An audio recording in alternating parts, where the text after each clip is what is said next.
Usiku wa kuamkia leo kulitokea ajali ya magari mawili kugongana uso kwa uso kati ya gari dogo Toyota Land Cruiser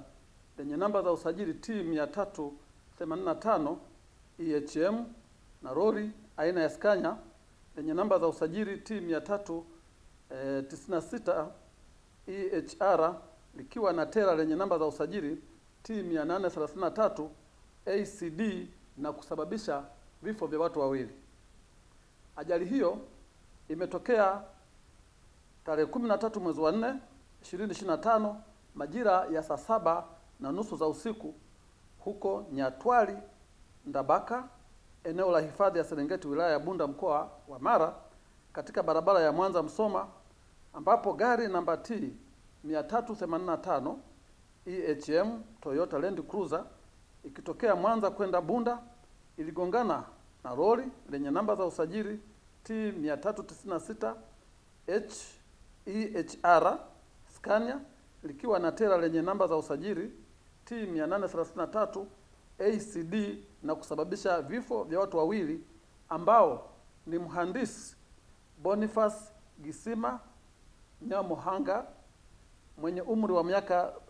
56, Mkuria na mkazi wa Dar es Salaam, ambaye ni mkurugenzi wa TANESCO Tanzania,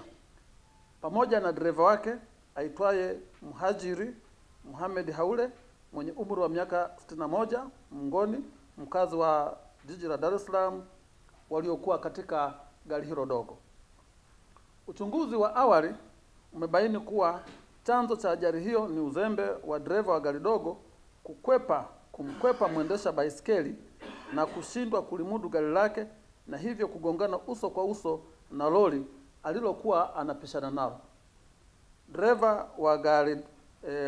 wa lori alikimbia na kuelekea kusikojulikana mara baada ya ajali kutokea. Miili ya marehemu hawa wawili imehifadhiwa katika hospitali teule ya DDH wilaya ya Bunda. Jeshi la polisi mkoa wa Mara linatoa rai kwa madereva kuzingatia sheria, alama na michoro mbalimbali barabarani, huku wakichukua tahadhari kwa watumiaji wengine wa barabara ili kuepusha ajali zitokanazo na uzembe na hatimaye kugharimu maisha ya watu na mali. Asanteni kwa kunisikiliza.